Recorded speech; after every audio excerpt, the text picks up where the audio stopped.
Voilà Vespa velutina, plus connu sous le nom de frelon asiatique. On le voit ici à gauche, aux côtés du frelon européen, plus grand. Le frelon asiatique s'est répandu dans tout l'arc jurassien et colonise maintenant le plateau.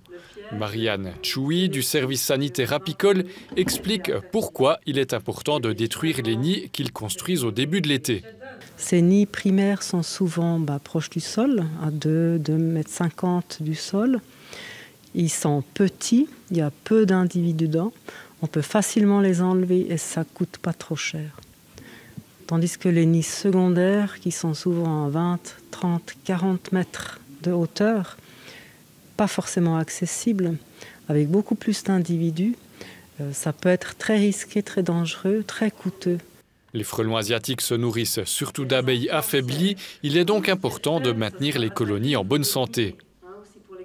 Une des premières choses, c'est qu'elles aient assez à manger et contrôler l'infestation varroa. Les colonies fortes peuvent perdre quelques individus de plus sans qu'elles soient condamnées à mourir. Plus de travail pour les apicultrices et apiculteurs qui doivent veiller de près à leurs abeilles.